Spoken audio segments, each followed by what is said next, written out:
بسم الله الرحمن الرحيم. الحمد لله والصلاة والسلام على رسول الله وعلى آله وصحبه ومن والاه أما بعد. عن أبي عبد الرحمن عبد الله بن عمر بن الخطاب رضي الله عنهما قال: سمعت رسول الله صلى الله عليه وسلم يقول: بني الإسلام على 5: شهادة أن لا إله إلا الله وأن محمد رسول الله وإقام الصلاة وإيتاء الزكاة وحج البيت وصوم رمضان. متفق علیہ. محترم حاضرین، آپ کے سامنے حدیث جبریل کی شرح کی گئی، جس میں اللہ کے رسول صلی اللہ علیہ وسلم نے اسلام، ایمان اور احسان کی تعریف بیان فرمائی. اسی طرح قیامت کی کچھ نشانیاں آپ نے ذکر کی. یہ تیسری حدیث اس کے بعد امام نووی رحمہ اللہ نے ذکر کی ہے. یہ حضرت عبداللہ بن عمر رضی اللہ عنہما سے مروی ہے. اس حدیث میں اللہ کے رسول صلی اللہ علیہ وسلم نے اسلام کے 5 ارکان بیان فرمائے.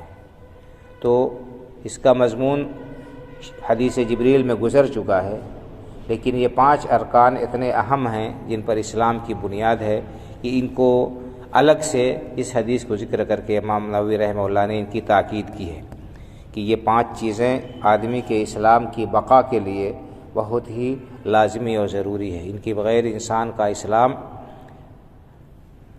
نہیں رہے گا. اور سب سے پہلے ذکر کیا ہے اس میں لا الہ الا اللہ محمد رسول اللہ کی گواہی کو. حضرت عبداللہ بن عمر رضی اللہ عنہما کہتے ہیں کہ میں نے رسول اللہ صلی اللہ علیہ وسلم کو فرماتے ہوئے سنا: بنی الاسلام علی 5: اسلام کی بنیاد 5 چیزوں پر رکھی گئی ہے. پہلے لا الہ الا اللہ محمد رسول اللہ کی گواہی دینا، یعنی توحید کا اقرار اور اعتراف، اکیلے اللہ کی وحدانیت کو تسلیم کرنا، اور محمد رسول اللہ صلی اللہ علیہ وسلم کی اتباع اور آپ کی پیروی اور آپ کی اقتداء کو لازم پکڑنا. یہ لا الہ الا اللہ محمد رسول اللہ کا خلاصہ ہے. توحید کو اپنانا اور اختیار کرنا، عبادت صرف اور صرف اللہ رب العالمین کی کرنا، اور اللہ کے رسول صلی اللہ علیہ وسلم کی ہی اتباع اور پیروی کرنا، آپ کو کی ہی اقتداء کرنا، یہ اہم ترین چیز ہے. اس کے بعد نماز قائم کرنا، پھر زکوٰۃ ادا کرنا، بیت اللہ کا حج کرنا اور رمضان کے روزے رکھنا.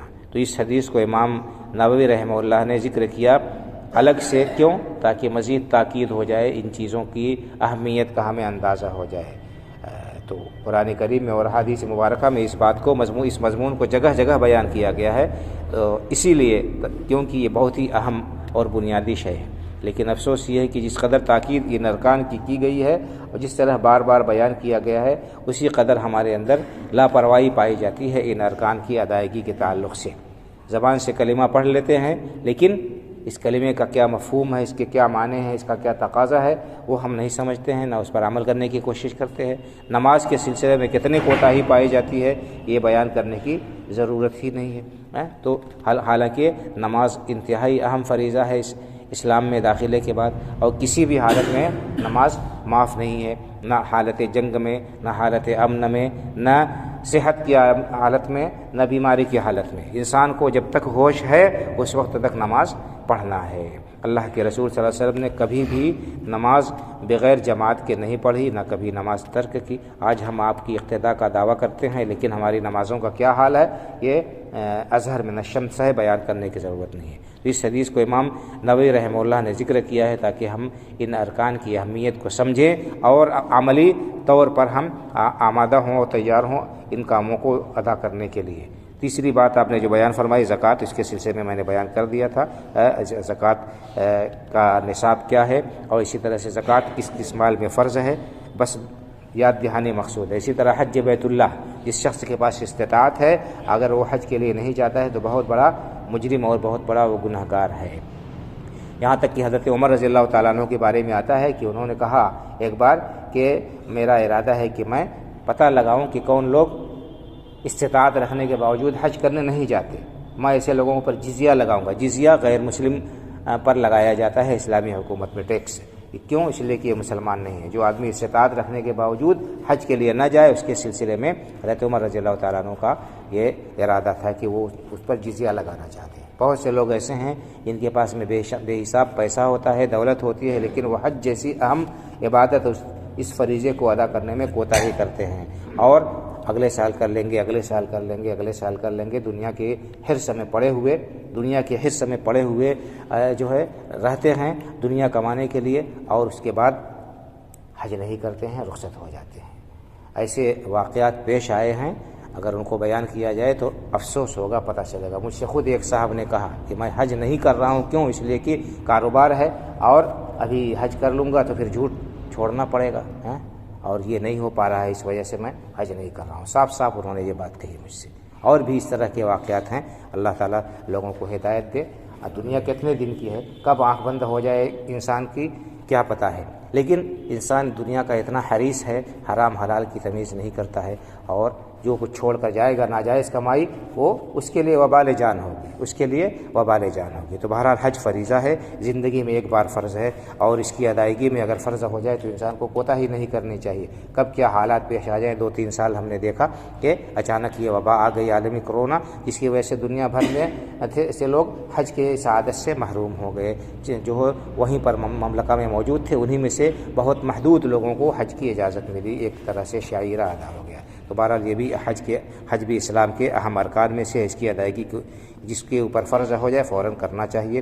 یہاں تک کہ اگر کوئی شخص اس کے پاس میں پیسہ ہے لیکن وہ خود نہیں جا سکتا ہے بیماری کی وجہ سے، عمر ہو جانے کی وجہ سے، تو وہ نیابت کرا سکتا ہے، کسی شخص کو بھیج سکتا ہے اپنی جگہ۔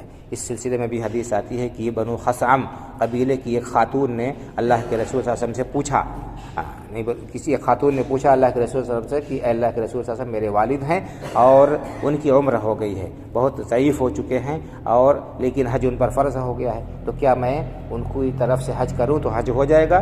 تو آپ نے فرمایا کہ بتاؤ، اگر تمہارے والد کے اوپر قرض ہو اور تم اس کو ادا کرو تو ادا ہو جائے گا کہ نہیں ہو جائے گا؟ تو کہا کہ ہاں ادا ہو جائے گا۔ تو کہا کہ اسی طرح یہ اللہ کا حق ہے، یہ قرض ہے، اس کو یعنی آپ نے قرض سے تشبیہ دی، جیسے قرض کی ادائیگی ضروری ہے، اسی طرح سے یہ فریضہ اس کی ادائیگی بھی انسان کے اوپر ضروری ہے، اور تو اس کا بھی اہتمام کرنا چاہیے۔ حج کے سلسلے میں زیادہ کچھ میں نے نہیں کہا تھا، حج کے بھی بڑے فضائل اور فوائد ہیں۔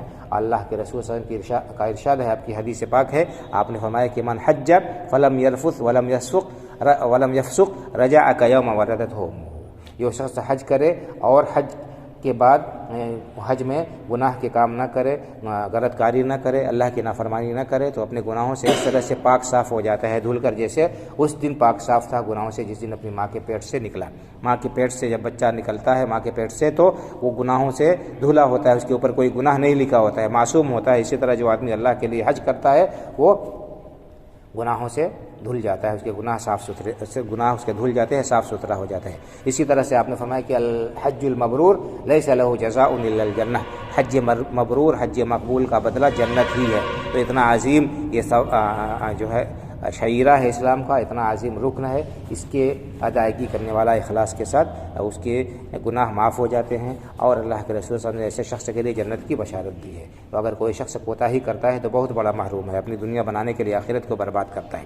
اسی طرح سے آپ نے اس کے اندر بیان فرمایا اسلام کے 5واں رکن صوم رمضان کا روزہ رکھنا۔ یہ اگلا مہینہ جو ہے، ابھی شعبان چل رہا ہے، اگلا مہینہ رمضان کا ہے۔ آپ کو معلوم ہے کہ یہ روزے بھی فرض ہیں ہر عاقل بالغ مسلمان کے اوپر، اس کو اللہ کا فریضہ سمجھ کر انجام دینا چاہیے، ادا کرنا چاہیے۔ اللہ کے رسول صلی اللہ علیہ وسلم نے یہی فرمایا ہے کہ من صام رمضان ایمانا واحتسابا غفر له ما تقدم من ذنبه، جس شخص نے ایمان کے ساتھ اور اجر و ثواب کی نیت سے رمضان کے روزے رکھے، اس کے پچھلے سارے گناہ معاف ہو جاتے ہیں۔ تو ایمان یہ سمجھتے ہوئے کہ اللہ رب العالمین کی طرف سے یہ فریضہ ہے، کوئی دباؤ نہیں، اور احتساب اجر و ثواب کی نیت سے، یہ نہیں کہ لوگ کیا کہیں گے، یا علاقے کے لوگ رکھ رہے ہیں رسم و رواج میں ایسے ہی روزہ رکھ لیا، یا بعض لوگ کہتے ہیں کیا کرنا ہے، کھانا پینا ہے نہیں، ایسے بس رہنا ہے تو رکھ لیتے ہیں۔ اگر نیت صحیح نہیں ہے اور نیت کی بغیر انسان روزہ رکھ رہا ہے تو سارے سال بھوکا رہے، اس کو روزے کا ثواب نہیں ملے گا۔ روزہ بڑی عظیم عبادت ہے، اسلام کے ارکان میں سے ہے،